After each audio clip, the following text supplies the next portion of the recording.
All of these emotions, these categories of emotions, are there for a reason, and they're to give us a message that something needs to change. Now, one of two things has got to be changed when we're feeling any of these emotions. And before I tell you this, let's make sure you're enrolled here. How would you feel in your life if you knew, no matter what emotion you felt, you could go, okay, am I feeling uncomfortable, or is that a feeling of fear, or is that a hurt feeling, or an anger type of feeling, or a frustrated type of feeling, or a disappointed, or a guilty, or inadequate, or overloaded, or lonely feeling? How would you feel if you knew that in a moment or two, you could instantly get out of that feeling, no matter how intense it had been? Would that be useful? Then stick with me, okay? Because I know this may seem a little bit cumbersome at first, so listen to me carefully. At any moment you feel any emotion, the first step you're going to always want to take to master your emotions, first step always will be to identify the signal. What I mean by identify the signal is figure out, if you're having a feeling, which one of these categories does it go into. So let's take a look at how this might work. Let's say something happens between you and a loved one, and as a result, you feel rejected. You look at your list of 10 here, and you say, rejected's not on here, Tony. Well, step number one is identify which category it most fits. Well, when you feel rejected, you really could feel a lot of things about that rejection. You might feel uncomfortable, you might feel actually hurt, or you might feel angry about it, or as a result of the rejection, you might feel lonely. What I'm trying to do is get down to the core emotion that really is controlling you, rather than just this giant word called rejection, which really isn't the essence of what you're feeling. As you go down and you look through your list, and by the way, I know you're not good at this list yet because it's brand new, but you'll memorize it simply by listening to this tape over and over again. By the end of this conversation, hopefully you'll know the 10, and I'll keep saying them again for repetition's sake. What we're going to call them from now on is action signals, because that's exactly what they do. They are signals for you to take action, to reevaluate the way you're perceiving something, or the way you're proceeding, the way you're communicating your feelings to other people, or the way you're behaving around other people or situations. In other words, they're going to tell us we got to make a change in order to get what we really want. And that's what these action signals are all about. They're not negative, they're not bad, they're there to serve us. But for now, let's come back to the example. We said step number one then always is identify the signal. That simply means, where does it fit in here? So in this example, we've said that rejection really was just uncomfortable for you. Maybe what happened is you turned to kiss your husband or wife, and they were busy reading or writing or something, and they didn't really reciprocate. You felt, kind of uncomfortable about that. You didn't feel lonely. You didn't feel hurt. You didn't feel angry. You just felt a little uncomfortable. The signal of being uncomfortable is calling to your attention a message. And the message of uncomfortable feelings is, one, realize you need to change your state. That right now, no matter what happens in the state you're in, you're not going to appreciate it. You're not going to be resourceful in understanding what things really mean. Say, for example, you're feeling in a state of being uncomfortable about that. You're going to start hallucinating. Well, gosh, my husband or wife, they weren't really loving to me. Does that mean that they're not interested in me anymore? Does that mean that, that our relationship's not as strong? We tend to hallucinate when we get in an unresourceful state. So when you feel uncomfortable, first message from that signal is, hey, change your state. Second, clarify what you want. Immediately, you got to clarify what you want. That's what this signal is trying to tell you. It says, yeah, don't just be uncomfortable. What do you want? If you want your husband or wife to be closer to you, get clear that's what you want. And step three, immediately take action in that direction. And the way to take action in that direction is communicate your desire or do something that expresses it. Make sure you do something until you achieve what you want and you're no longer uncomfortable. It's literally that simple. Don't just sit around and go, gosh, I feel bored. I feel foolish. I feel insecure. I feel kind of rejected. I feel uncomfortable. Say, great, I need to change my state. The fact that I'm uncomfortable is a signal. It's giving me a message to immediately change my state. 2, clarify what I want. And 3, take action in that direction. If you do that, you've conquered this emotion immediately. Let's say you felt rejected to the point where you called it hurt. You really felt hurt inside. Well, what's the message of hurt? When you feel the sensations you call hurt feelings, that signal is giving you a different message. And the message there is that there's an expectation you have that's not been met, and you have a sense of loss. That's why it's more intense than just being uncomfortable. You feel like you've actually lost something. Now, the challenge with this, as with all these emotions, is that when you identify the message, you must immediately clarify what has to be changed. Whenever you have what you used to call a negative emotion, you're now going to call an action signal.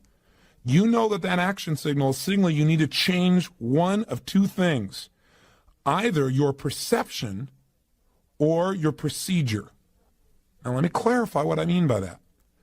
Your perception might be, for example, that, gosh, you feel hurt. You feel like your husband doesn't love you so much anymore, or your wife doesn't love you so much anymore because, gosh, when you first met, boy, all you had to do was, look at them and they dropped their newspaper and came over and hugged you. And now they don't. And you have a sense of loss, and that hurts you inside. And that hurt is a lot more painful than the feelings of just being uncomfortable. The point, though, is this. Is this an appropriate emotion for you to feel based on this situation and this time with this person? And that's really the question we want to ask ourselves whenever we have an emotion. We know that when we have that signal, we need to first identify it, and then secondly, immediately appreciate this signal is offering us a message, and the message is we need to change. Again, our perception or our procedure. So our perception might be, person doesn't love me. Do we need to change our perception? Do we have some rules that are inappropriate in this situation? And the answer here probably is yes. Wouldn't you agree? This person is just wrapped up in what they're doing because they're just immersed. It doesn't mean they love you any less. What this emotion is telling you is you need to change your perception, because otherwise you're going to feel pain for no reason. You might also look at this same situation as a symbol that you need to change your procedure. Procedure means the way you're proceeding with this information.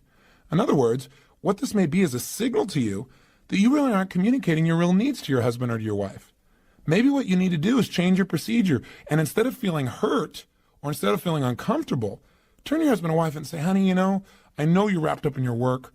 I know you're totally immersed. I know you're trying to do stuff that supports the whole family here. But you know what? I just need, 3 minutes with just you and I, because I really need right now to just feel loved by you. I need to hold you. I need to feel connected to you. Now, if that person starts to get upset, obviously you're getting feedback that your procedure still didn't work. You have to be a little more flexible, a little more creative, or maybe a little bit more loving in the way you do it. Or maybe change the timing in which you go about something. But that's changing procedure, changing the way you communicate. Or another way of changing procedure might be it's a signal that says that the way you're communicating your husband or wife doesn't make them want to make you feel loved right now. That your present behavior may be turning them off. For example, let's say you feel rejected by them because when you come in the door, they don't rush up and give you a hug. They're immersed in something. Now, how do you respond to that? Well, what a lot of people do when they feel rejected is they feel uncomfortable with it, or they feel hurt, or some people get angry when they feel rejected. Now, what's the message of anger? The message of anger is you have a standard for your life, something that's important to you, and it's not being met by another person, or maybe even not being met by you. Sometimes we get angry because we're not living our own standards, huh? So let's say as a result, one of your standards is that people who love you, they run up and they greet you in your home. They don't do that today. Well, you feel angry. One of your standards has been violated. Something you believe important is not happening, and now you're angry about it. How do you respond now to your spouse who doesn't even know what's going on? Maybe you give them a dirty look, or maybe you make some snide remark, or you find something wrong with what they're doing. As a result, this person may very well purposely reject you. Now when you're feeling this rejection, you're feeling this hurt or this anger, and you say, okay, this anger means I have a message here, a signal. Signals I need to change either my perception or my procedure. Maybe you don't need to change your perception. Maybe they really are rejecting you deliberately. Maybe the procedure is not only how you communicate, but how you're behaving. Maybe you need to look and say, I'm not treating this person in a very loving way. No wonder they're giving me this feedback. I need to change me. Are you following me so far? So we're always getting the message. We're identifying the signal. We're appreciating the message and knowing the message is telling us we either need to change our perception or our procedure. The way we're communicating, the way we're behaving. I know this may sound complex at first, but I'd play this tape back and listen to this little section a couple of times. You'll get this down. I want to change either my perception or my procedure, the way I'm communicating to this person or the way I'm behaving, or just the way I'm looking at the whole darn thing and making it so I don't have pain. I need to look at things, communicate, or behave in a new way. That's the message of pain. Let me say that again because I think you'll get this one. If you're feeling pain, it's a message. You need to change the way you're looking at things and therefore what they mean to you, or change the way you're communicating your desires or needs to someone, especially if the pain involves somebody else, or change the way you're behaving, the way you're treating others, and that'll get you a new response. That's in essence the basis of all these action messages. They're telling you, you got to set a new outcome and move in a new direction. Otherwise, you're going to stay in pain. And by the way, let me mention something to you. If you ignore a message, if you ignore one of these signals and these action signals, whether it be the signal of feeling hurt or fearful or angry or frustrated or disappointed or overloaded, that signal doesn't go away. It intensifies. You'll feel even more hurt, even more angry. It intensifies until one day you get smart enough to say, hey, I got to change something here. I got to change my expectations, the way I'm evaluating this thing, the way I'm looking at things, the way I'm feeling about it, or the way I'm communicating what I need, or I got to change the way I'm behaving, period. I'm going to keep feeling this until I make one of those three changes. It's that simple. Next, once you've identified the signal, i.e. you've identified, you said, I was feeling rejected, and what that really means is I'm feeling uncomfortable, or it really means I'm feeling hurt or angry or lonely or whatever. Then the second step is appreciate the message. Respect that emotion. Don't make your emotion wrong. So many times they say, well, I don't want to feel rejected, or I don't want to feel bad, or I don't feel angry, I don't want to feel hurt. Don't do that. Appreciate it. It has a message for you. It means you got to change. But it also means something very specific depending upon which emotion of these 10 categories. So before we go any further, let me review with you what the messages are that each one of these 10 signals is giving you. We've already said that if you're uncomfortable, the message is simple. You got to change your state, clarify what you want, and take action in the direction of what you want. And immediately you won't be uncomfortable anymore. If you're feeling category number 2, emotions of fear, whether it be concern or apprehension or worry or anxiety or scared or frightened or terrified, no matter what intensity it is, any one of those still are fearful emotions, and fear emotions deliver one message to us. We need to prepare ourselves to deal with something or to avoid the negative consequences of something that's coming up, something that's about to happen, a situation or an event. Basically, fear is get prepared. Get yourself so you can deal with something. And that's a valuable message, isn't it? Now, the problem is what most of us do is we get fearful and we don't take the message. We either try to deny the fear and act like we're real strong, and all it does is get stronger and stronger, or worse, we just surrender the fear and we don't get the message. All we do is we get caught up in the emotion and we get more and more scared and we amplify it. And we start thinking of the worst that can happen rather than figuring out, okay, what do I need to do to be prepared to avoid the negative consequences and make this work? For example, people have fear of failure. That's a valuable fear. It's saying get prepared so you won't fail. For example, you might have a fear because the IRS is coming to visit you and you get a little note in the mail. You get this feeling of anxiety. That's probably a useful fear, right? It's probably saying to you, hey, you better go get all your paperwork in order. If you didn't have that message, if it wasn't painful enough, you might slough it off. They might show up and it may cost you a lot of money, not because you weren't accurate or honest, because you weren't prepared. Same thing happens if somebody asks you to give a speech and you get a little fear inside. Maybe it grows into anxiety. The more intense it gets, the more we tend to surrender to the emotion rather than get the message.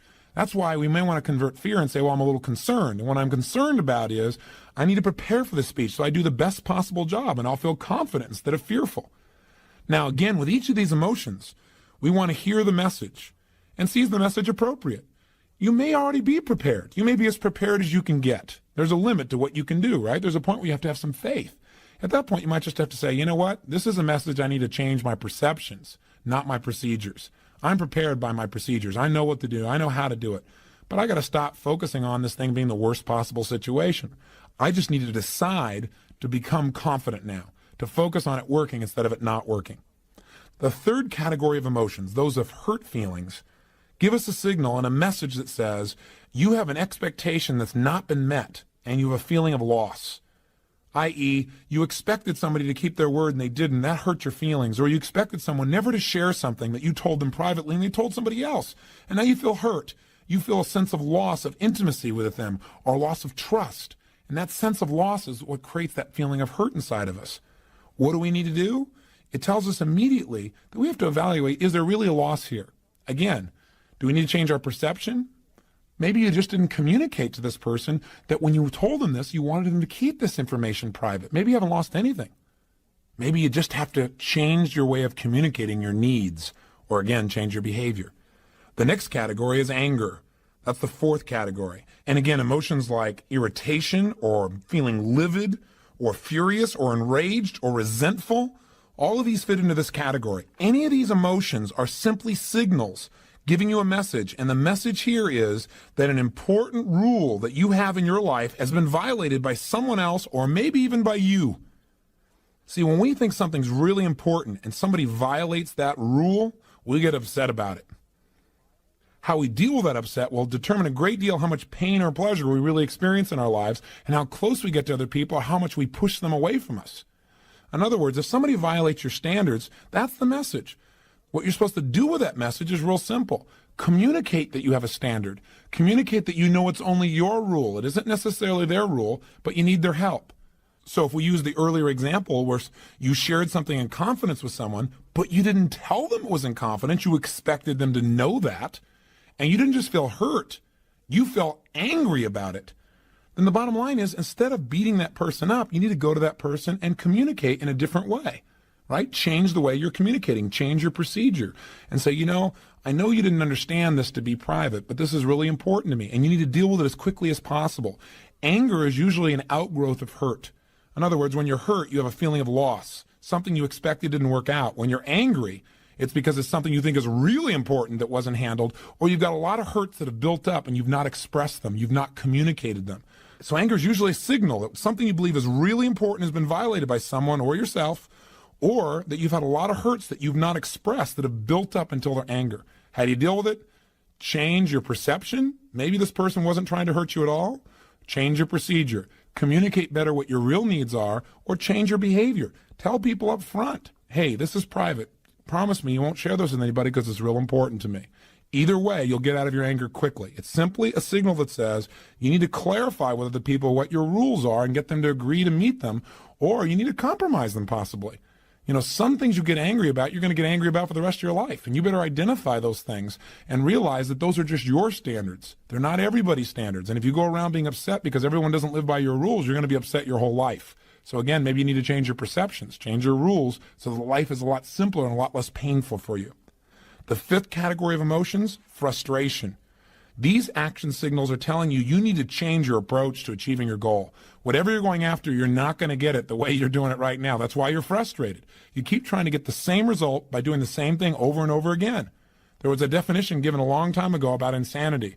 They said insanity is attempting to get a new result by doing the same thing over and over again. It'll never work. So you've got to change your approach. When you feel frustrated, just know, hey, that's a message. I got to change my approach. I need to be more flexible in the situation.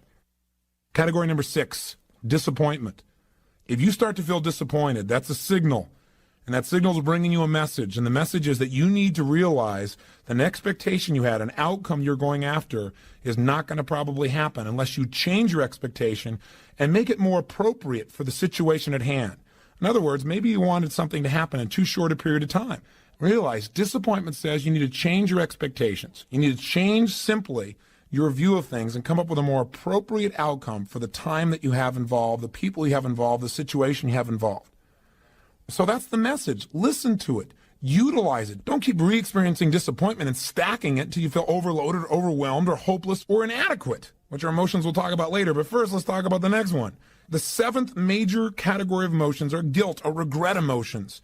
Hey, when you've got feelings of guilt or regret, a lot of people say, well, don't feel guilty about anything. Garbage. Guilt serves you if you hear the message. And the message of guilt is really simple. It says you violated one of your own standards, and you must do something immediately to ensure that you're not going to violate again in the future. That's why you have the pain of guilt. Now, what most people do is they do one or the other. They either deny the guilt, take themselves out of it, and don't feel guilty at all,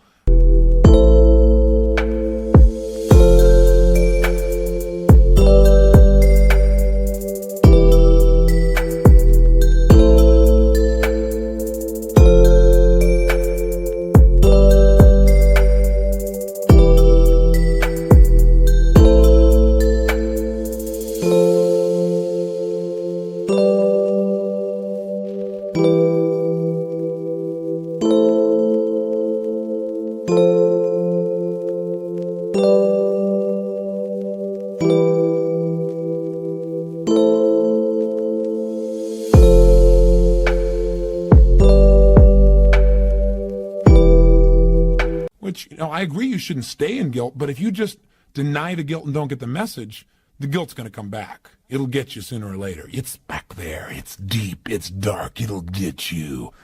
So with that fear, maybe you should turn that fear into getting the message instead of being overwhelmed and, again, surrendering to guilt. That's the other extreme. People just walk around and they allow themselves then to feel inferior for the rest of their life. They feel so regretful about what they once did. That is not the purpose of guilt. It's to make sure you clean up your act. It's to make sure that you don't violate this again. It's that you make things right when you screw up. That's what you got to do. Now, sometimes you can't. Sometimes someone has passed away or something's occurred where you feel guilty about something that happened in the past you really can't change. The only thing you can change is your present and future behaviors. When you do that, you can let go of the guilt. But that's the message it offers you. And again, when you immediately feel the signal, what do? You identify the signal and you realize, hey, I'm feeling regret or I'm feeling guilt. Secondly, you appreciate the message. It's a message that says you need to change something. either your perception or your procedures. Maybe you're feeling guilty about something you shouldn't feel guilty about at all. Have you ever done that? I know I have. Like I felt guilty one time because I didn't help somebody feel happy enough. I used to run around. If everybody around me wasn't happy, I feel guilty if I felt good. How stupid. We don't want to fall into that category. You might want to change your rules or your perceptions. Or you might need to change your procedures again. Maybe the procedure is you feel guilty about the way you communicate to somebody. You were too harsh. Go back and clean it up. Say, hey, I'm sorry. I didn't mean to do this. I really regret what I said. I was wrong. Boy, the guilt will disappear. Or change your behavior in the future. Change the way you're going to communicate to that person or people like them. Any one of these three changes, again, will immediately eliminate the guilt, and then guilt has served a good purpose, hasn't it? It's kept you on track. It's moved you forward. It's made you a better person. That's why it's there. Utilize it. Don't wallow in it. Let's go to category number 8, inadequacy. Boy, if you feel inadequate, those are any of those emotions, again, that make you feel like you're less than. Feelings of being unworthy, for example, would be inadequate feelings. Whenever you feel this emotion or emotion like it, get excited. Appreciate it's offering you a message, and the message it's offering you is simple. It's saying you need to do something to get better in this category right away. It doesn't mean you have to be perfect at it. Inadequacy just says you got to do something. Don't sit on your duff anymore. You're feeling inadequate because you haven't done anything to be really good in this area. Now, the first thing you got to do is, as you go through this process, is ask yourself, is this really an appropriate emotion? That is, am I really inadequate, or do I need to change the way I'm perceiving things? Maybe I got some rules that say, in order for me to be adequate, I have to go on the dance floor and outdo John Travolta. That's probably inappropriate perceptions. You need to change the perceptions, or it may be changing the procedures, which is, I need to prepare myself by doing something right now to get better. One thing you could do is just go practice. One thing you do is go out and initiate some communication. So inadequacy is a message to get up and do something to become better, or to change your criteria, to look at what you're doing and make it easier for yourself to feel adequate. You've probably got rules that are too harsh. Now, category number 9. This is one of the categories that I think immobilizes and destroys more people's lives than virtually any of the others combined. And that is a feeling of being overloaded or overwhelmed or hopeless or depressed. They all fit together. I use overloaded to make it sound simpler, because if you say, gosh, I'm depressed, you'll immediately feel much more intensity than if you say I'm overloaded. The key here is to realize that this is a signal. When you feel hopeless, depressed, overwhelmed, or overloaded, the message that's offering you is that you need to reevaluate what's most important to you in this situation. Sit down right now and decide what is absolutely important, what's a necessity for you versus what's a desire. Write down all the things that are most important for you to accomplish. Then, 2, put them in order of priority. And then 3, take the first one on your list and do something about it. It's the same thing with depression, the same thing for being hopeless. Sit down and saying, okay, instead of saying it's hopeless, I need to change my state, number 1. That's always the message of all these emotions. Number 2, I got to clarify what's most important to me. Write it all out. 3, what's the order of the importance? And 4, what's the first thing on my list? Let me go handle that. The minute you go handle anything, and you deal with one simple issue, your brain can handle it, and as soon as you handle that situation, you will feel like you're in control of your world. You will not feel overloaded. You will not feel overwhelmed. You will feel like there's hope, and you won't feel depressed. Your self-esteem grows when you do something to take control of events instead of having events take control of you. And all you have to do to take control of events is chunk them down. Pick one thing and master it. The message is simple. You're trying to do too much in too short a period of time. You're looking at the whole world and expecting everything to be perfect overnight, and you're feeling like you can't handle it all. Chunk it down. Here's the final category. Category 10, feeling lonely. Have you ever felt really lonely? Gosh, I don't think there's anybody alive who hasn't. But what does it mean when you feel lonely? What is the message that you should...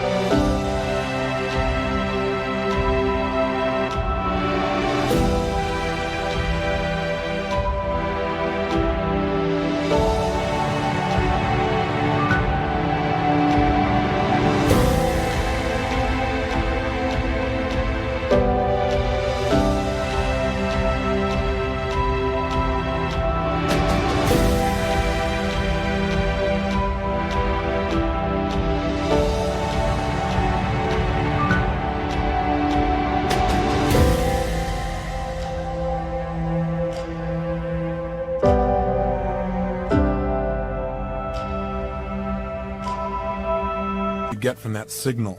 I think the message is really simple. What we really need at that moment, the message is telling us we need a certain connection with people. The challenge with that message is a lot of times people take the word connection or the idea of the need for a connection with another human being and they make it into a sexual connection or instant intimacy. And then they feel frustrated because even when they have that, they still feel lonely. What we really need to do is identify what kind of connection. Maybe you do need an intimate connection. Maybe you just need some basic friendship or someone to listen to or somebody to laugh with or someone to talk to. It's real important when we feel lonely, just say, hey, this is really neat. What's great about being lonely is it says I really care about people. I love to be with people. And I need to find out in what way I want to be with somebody right now. And then take an action immediately to go in the direction we want. In other words, all 10 of these emotions are a message to our brain to say, hey, what you're doing right now isn't working, and you need to change it. You need to change your perception, change what criteria you're using, your way of looking at things that makes you feel this way because your perception's not appropriate, or change the way you're communicating. You're not communicating things in a way where people know your needs, or just change your behavior. What you're doing isn't working. Change your approach. Every feeling you have, good or bad, is not based on the actual reality of life, but rather your interpretation as to what things mean. And remember, nothing in life has any meaning except the meaning you give it. So if you don't like the way you're feeling, change the meaning. If somebody passes away, you really cared about them and they die, you can feel really bad. You can feel disappointed. You can feel frustrated. You can feel angry. You can feel hurt. You can feel sad. And all those are appropriate emotions. But make sure you take a message from it. And the message you got to eventually come out with is, what's an empowering way of looking at this? What else could this mean? Maybe it doesn't mean that I just lost somebody. Maybe it means this person has gone someplace they need to be. Or maybe this means my connection will be even stronger with them now than when they were here. Maybe this means I will value my own life and give more while I'm here because I realize that life is delicate.